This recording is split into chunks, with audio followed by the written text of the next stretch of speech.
So what's going on, guys? DIY Dan, Saltwater Junkie here again, and this is actually going to be an update video on my 125-gallon display tank with the plumbing ran through the wall to a sump in a storage closet off of my laundry room. So I've got a massive amount of changes that have been made to this system. It all started with the fact that we redid the flooring in our house, and therefore these had to get up and out of the way anyways to finish the flooring. So I did decide to update it. So originally this had a 55-gallon sump with a 55-gallon refugium with an algae scrubber ran on top of that feeding the refugium. And what I updated it to was a 75-gallon sump with a small refugium built into the 75-gallon sump. And then I also ran a 20-gallon algae scrubber up on top that goes through my UV sterilizer and back into the sump. So if you haven't been paying attention to my channel, I did purchase a ROLLERMAT filter for this system because I got sick of doing filter changes. So this will be an update video as far as the ROLLERMAT goes, along with the changes that I've made to the actual system. So since there was so many changes, guys, going on with this system and my sump, this video is pretty long. So here is a chapter index. If you're looking for something specific in this video, you can bypass what you're not interested in so I don't waste your time. And let's get to it. So when I decided to go to a 75-gallon sump, I actually had the one off of my old multiple systems all running off one sump. So this sump was actually operational in that other system for probably 3 or 4 years minimum, and I never had a problem with the way that I built this sump. However, the design just wasn't going to work, so I decided to completely cut it apart and disassemble everything I had done and start fresh. So I tried a couple different things to cut this sump apart. It turns out the best thing was just a regular rolled razor knife with a sharp blade in it.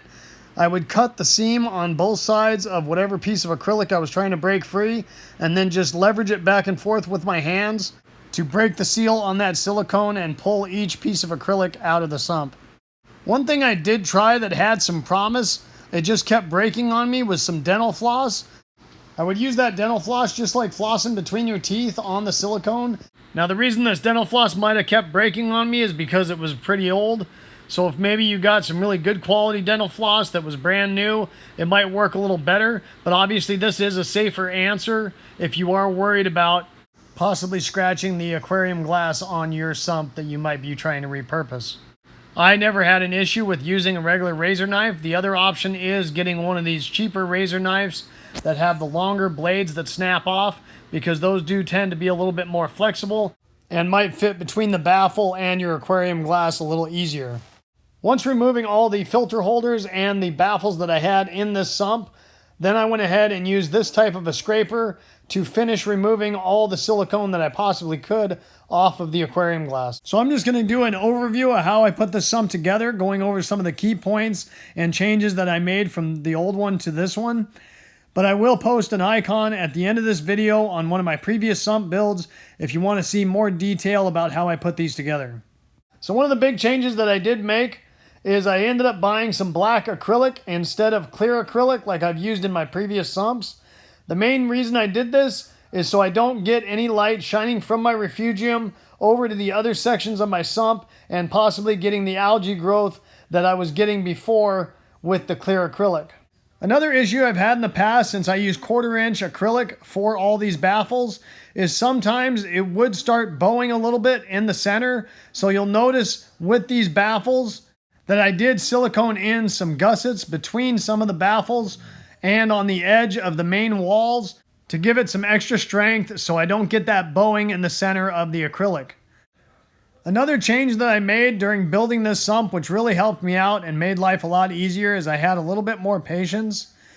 The first wall I put in, I would just put 4 dabs of silicone to hold it in place, let that dry, and that way when putting in the final layer of silicone all the way around the wall, it was held tight in place instead of trying to silicone it in completely and having it move on me while I'm trying to put that nice clean silicone edge on those walls. So in all my previous sump builds, I had done a 2-wall bubble trap with a sponge to help trap the air bubbles. I've had that sponge get clogged on me where it wouldn't flow enough water and almost starved my pumps once or twice.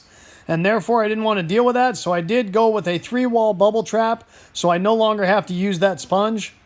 When changing over to this sump, I also decided to go with 2 return pumps instead of just one big one. Main reason for that is if we go on vacation and I have the return pump take a crap, I've still got another one keeping the heartbeat of this system alive and moving and oxygenating that tank. So when it was all said and done, I had 2 extra smaller pieces of that black acrylic. So what I decided to do is go above the main walls of the refugium. I put those in there to block the light from the refugium to the other parts of the sump so I don't get algae growth to any other part of the sump besides the refugium. Now I didn't go all the way to the top of the aquarium, so there is an emergency overflow if for some reason my main baffle got clogged or something. It will overflow over the top of that before spilling out the top of the aquarium. So one thing that I wasn't planning on changing with this system was the protein skimmer I was using. I had a Reef Dynamics skimmer that I've been running for a minimum of 5 years without any problems whatsoever. I put that skimmer back in the system, and a month later I had the motor impeller go out, and now this is a discontinued skimmer. So I ended up using the Bubble Magus Curve 9 skimmer that I had, put it on this system now. I wasn't that upset about this because the Bubble Magus Curve 9 is a better size skimmer for this setup. It was also always hard to fine tune the adjustments for the Reef Dynamics skimmer because the tube would get very stiff, require 2 hands, and then you'd go to turn it a little bit and it would move more than you want because of how much force you had to put on it. I've never had that issue with the Bubble Magus. The next big change has been the addition of the ROLLERMAT filter that I am now using. It is a Reefmat 1200. So obviously the biggest benefit that I've seen out of using this ROLLERMAT filter is the fact that I don't have to change out filter socks once a week and clean them. There is a little bit of a smell that does come off of the used, dirty roll of fleece material, but that is to be expected and is nothing unbearable.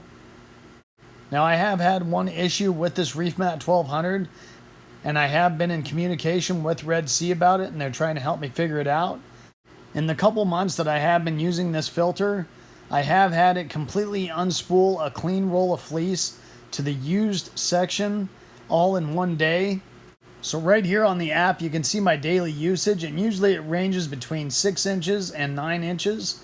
On 9/22 it went through 235 inches, and then on 10/15 it went through 300 inches. And every time it's done it, I haven't been willing just to throw away a good roll of fleece. So I actually rolled it back up on the clean roll and reinstalled it, which took a lot of patience and about 10 to 15 minutes each time. Then I would place a fan blowing on the roll of fleece to dry it out so it didn't get moldy, and try and reuse that fleece. The weird part is this would only happen every 3 or 4 weeks. After communicating with Redsea a couple times and going back and forth, they had me send them a couple pictures of inside and outside the ROLLERMAT showing the water levels. They seemed to think it was the water level switch. I wasn't convinced of that because it only happened every couple weeks. I personally thought the motor was getting jammed and just getting stuck rolling it consistently. To make a long story short, I had actually bought 2 more of these reef mats for the next system that I am building. So I decided to take one of those, put it in this system, and see if it happened to this ROLLERMAT as well, which would give me a firm diagnosis whether there was a problem with the old ROLLERMAT or whether it was the way I had it set up in the system. Much to my surprise, it did happen to this other ROLLERMAT as well. Come to find out, I was drawing way too much air through my returns, which was causing it to trigger that level sensor to unspool the roll consistently, which I still don't fully understand, because when you unspool that clean roll, it drops the water level like 3 to 4 inches below that water level sensor. So why it was only happening every couple weeks is still a mystery to me, but irregardless, I ended up replumbing my returns and putting ball valves so I can better control how much air was being drawn in to the ROLLERMAT, and ever since I've done that, I have not had this problem. So here's the way I had it plumbed before realizing this. You'll notice I don't have any ball valves on the return lines. The other thing is I have clamped the hoses up to the cabinet just to give me more room for storage. But what I would notice is I would actually build up a huge pocket of air in that high spot in the hose, and then it would push it all out at once. So here's a view of after putting the ball valves in place and controlling that flow so I wasn't drawing more than what I needed, and it was putting a more consistent water flow down into the ROLLERMAT, and now I have not had the problem with it unspooling a bunch of clean fleece onto the used roll. The only other issue that I've had is when I was messing with those returns, I did have a couple small rocks and sand go down through the return, and it did jam up the roll. The Redsea app did send me a notification. I cleaned that up and I haven't had a problem since. So I am overall satisfied with this product. And Redsea did send me a water level sensor trying to help me out with the problem I was having. So I do think that they have a good customer service and they will try and help you out if you are having an issue with your product. Now I do have my own DIY auto top off on this system, which I've been running for over 5 years. I did have one of the water level switches get stuck and it completely emptied out my 20-gallon reservoir into the sump. Now, since I did put that 75-gallon sump, it did handle that water volume without a problem. So I've been running 2 auto top-off systems that I did create for over 5 years now, and this is the first time I've ever had one of my water level switches fail. So overall, this is a very reliable system. So a while ago, I did redesign the way that I wired this in so it leaves the pump running a little bit longer than what it used to, because I was going through a pump every 6 months to a year on this system because it was triggering probably 3 or 4 times a day. With the way I have it wired now, it only comes on maybe once a day, and it was just a matter of rewiring the way I ran the switches, and I will post that icon at the end of this video. You can check out if you want to as well. So last but not least, I am going to go over the algae scrubber that I made for this system. Now I wasn't running this at first because I figured with the ROLLERMAT and the bigger skimmer that the nitrates wouldn't be climbing on me. So after we did the flooring and moved that fish tank and put it back into place, my nitrates were under 5 on that system. It's been a couple months and they climbed up to 20, and now they're starting to peak at around 40.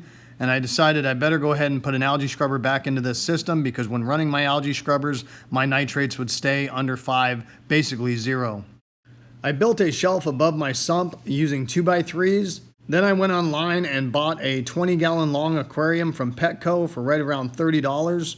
I drilled 2 holes in the bottom of that aquarium, one for my main return and the other one for an emergency overflow in case my main return got clogged with algae. So I do have a screen on the main return. However, I am going to be improving that screen. I just haven't quite decided how I'm going to do it. The return runs through my UV sterilizer, which is moving at a pretty slow rate, and that should help with bacteria and parasites. Plus, I'm hoping it's going to help control some of the algae that might be coming off of that algae scrubber and keep it from going back into my main display. Then out of that UV sterilizer and back to my sump. I do plan on putting a filter sock for that return back into the sump just to catch any big chunks of algae that might make it past that screen. Then I did put an emergency overflow just in case that main return ever gets completely clogged. And I do have that ran up a little bit higher than what the main return is running at with some PVC, and then just return that back to my sump as well. Now during this process, I did crack 2 aquariums. The 20-gallon long aquariums are not very thick at all, and I broke one while trying to drill it. The next one, when I was leveraging a hose on and off the tank when installing it, I cracked it. Both of those situations pissed me off, and there were some cuss words flying. So what I ended up doing is getting one more tank off of Petco's online. To prevent that from possibly happening again, I ended up using 2 unions. So instead of leveraging a hose on and off a hose barb, I could just unthread a union, then do whatever I needed to do with the hoses after it was off the aquarium, so I didn't have to worry about breaking it again. And then I did reinforce the bottom of that aquarium just by siliconing a couple spare pieces of plexiglass I had, just to help strengthen up the bottom of that aquarium. I did end up taping some backing material to the one side and the bottom of that 20-gallon long aquarium to keep the bright light from shining down into my sump, to contain that algae growth in the scrubber and hopefully not move it down into my sump. So if you're not familiar with my channel, I am in process of putting together a 3 main display system all running off one sump filtration, and during that process I had to move some of my fish around. So this is a temporary plumbing setup that I ran for my eel because he could not be in with the smaller fish. Otherwise I would not have any smaller fish. So hopefully you guys enjoyed this video and it gave you some ideas you might be able to implement into your systems. If so, make sure you hit that like button and subscribe to my channel if you haven't already. I'd really appreciate it. The whole concept of my channel is to give you guys the most information in the least amount of time as possible so I don't waste your time. And I hope to see you next time. Have a good one. Later.